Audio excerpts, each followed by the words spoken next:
তো এটি হচ্ছে Infinix Note 30 5G ফোন। এটি আজকে ইন্ডিয়াতে লঞ্চ হয়েছে। এতে রয়েছে 120 হার্টজের fast refresh rate, gaming chipset, 108 মেগাপিক্সেলের ট্রিপল রিয়ার ক্যামেরা সেটআপ, এছাড়াও আরও অনেক কিছু। ওভারঅল এই ফোনটি আমার কাছে কেমন লেগেছে, কাদের জন্য এই ফোনটি অ্যাপ্রোপ্রিয়েট হবে জানাবো আজকের এই ভিডিওতে। তাই আর দেরি কেন, চলুন শুরু করি। শুরুতেই ডিজাইনে বলবো এই ফোন অনেকটাই দেখতে প্রিমিয়াম ফোনের মতো। প্রথম কারণ এর ক্যামেরা বাম যথেষ্ট বড়, এর কারণে এক্সট্রা একটা প্রিমিয়াম ফিল দেবে। ফোনটির থিকনেস 8.5 মিলিমিটার এবং ফোনটির ওজন প্রায় 205 গ্রাম। ফোনটি বক্সি ডিজাইন এবং এর ব্যাক প্যানেল পলিকার্বনেট প্লাস্টিকের। বাটনস অ্যান্ড পোর্টস নিয়ে বললে ফোনটির ডান দিকে রয়েছে volume rocker and power button. এর ঠিক নিচের দিকে আসলে 3.5 millimetre audio jack, microphone, USB type C port এবং স্পিকার গ্রিল। উপর দিকে পাবেন ডুয়েল স্টোরেজ স্পিকার। এছাড়া আরও থাকছে IP53 dust and water resistance. Overall design আপনার কাছে কেমন লাগলো অবশ্যই জানাবেন কমেন্ট করে। চলুন এবার আরও ভিতরের দিকে যাওয়া যাক।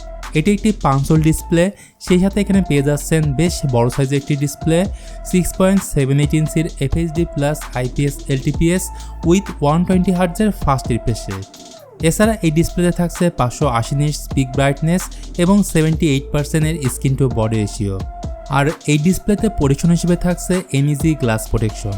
তবে এখানে অ্যামোলেড প্যানেল থাকলে এর ডিসপ্লে কোয়ালিটি আরও বেটার হতে পারত।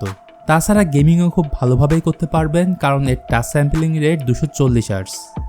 স্পেসিফিকেশনে বললে এখানে থাকছে মিডিয়াটেক ডায়মেনসিটি 6080, এটি 6 নানোমিটার বেস চিপসেট, জিপিইউ হিসেবে থাকছে Mali G57 MC2। এই ফোন দুটি র্যাম ভেরিয়েন্টের সাথে লঞ্চ হয়েছে, 4GB 8GB LPDDR4X র্যাম এবং 128GB 256GB UFS 2.2 স্টোরেজ। এর AnTuTu score nearly around 4 lakh. Even গেমিংয়ের ক্ষেত্রে লো টু মিডিয়াম সেটিংসে COD স্মুথলি খেলতে পারবেন, কোনো সমস্যা হবে না। তবে যদি আপনি হাই সেটিংসে খেলেন তাহলে ফ্রেম ড্রপ হতে পারে। তাছাড়া অ্যাপ ওপেনিং, ক্লোজিং, মাল্টিটাস্কিং বেশ ভালোভাবেই করতে পারবেন। রয়েছে 5000 mAh ব্যাটারি, সাথে 45 ওয়াটের ফাস্ট চার্জিং সাপোর্টও রয়েছে। এর ফলে মাত্র 30 মিনিটে 70% চার্জ করা যাবে। শুধু তাই না, এখানে রয়েছে ওয়্যার রিভার্স চার্জিংয়ের ফ্যাসিলিটি। সেন্সর নিয়ে বললে এখানে সব ধরনের সেন্সরসই রয়েছে, side Mount fingerprint sensor and face unlocking system. চলুন এবার কথা বলি এই ফোনের সব থেকে হাইলাইট ফিচার, সেটি হচ্ছে এই ফোনের ক্যামেরা নিয়ে। ফোনটির পিছনের দিকে রয়েছে 3টি ক্যামেরা, যেখানে মেইন ক্যামেরাটি 108 মেগাপিক্সেল, এর সাথে 2 মেগাপিক্সেলের ডেপথ সেন্সর এবং 2 মেগাপিক্সেলের ম্যাক্রো সেন্সর রয়েছে। তো 108 মেগাপিক্সেলে তোলা ছবির কালার, কন্ট্রাস্ট, ডিটেলস ভালো পাবে। ইভেন লো লাইটের ছবির কোয়ালিটিও যথেষ্ট ভালো। ভিডিওগ্রাফি নিয়ে বললে রিয়ার এবং ফ্রন্ট ক্যামেরা দিয়ে 2K 30 fps এ ভিডিও শ্যুট করতে পারবেন।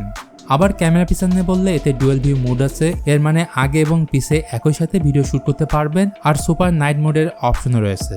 এর সাথে আরও একটি দারুণ ফিচার রয়েছে, সেটি হচ্ছে আপনি যখন ছবি তুলবেন তখন আকাশের কালার চেঞ্জ করতে পারবেন।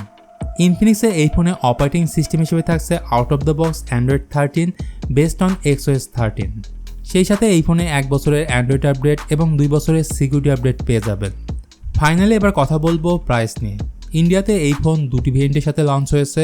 4GB 128GBর দাম রাখা হয়েছে 14,000 রুপি এবং 1000 রুপি বাড়িয়ে নিতে পারবেন 8GB 256GB ভেরিয়েন্ট। এখন কথা বলবো এই ফোনটি কাদের জন্য অ্যাপ্রোপ্রিয়েট হবে। তো বিশেষ করে যারা বড় সাইজের ফোন পছন্দ করেন তাদের জন্য আইডিয়াল চয়েস হবে Infinix Note 30 5G ফোন। তবে যারা কম্প্যাক্ট বা হ্যান্ডি সাইজের ফোন পছন্দ করেন তাদের জন্য আমি মনে করি এই ফোনটি না নেওয়াই বেটার হবে। তো রাইট নাও বাংলাদেশের মার্কেটে 20,000 টাকার মধ্যে ভালো কোনো স্মার্টফোন নেই বললেই চলে। সেই দিক থেকে Infinix Note 30 5G phone one of the best choice হতে পারে। তার জন্য আপনাকে আর কিছুদিন অপেক্ষা করতে হবে, কারণ খুব তাড়াতাড়ি এই ফোনটি দেশের বাজারে লঞ্চ হবে। আর 20,000 টাকার মধ্যে এই ফোনে পাচ্ছেন best display, best performance, best camera setup. So আজকের ভিডিওটি এখানে শেষ করতে হচ্ছে। ভিডিওটি ভালো লাগলে please hit the like button, share করতে পারেন আপনার বন্ধুদের সাথে। আজকের মতো আমি মিথুন এখানেই বিদায় নিচ্ছি। সবাই ভালো থাকবেন।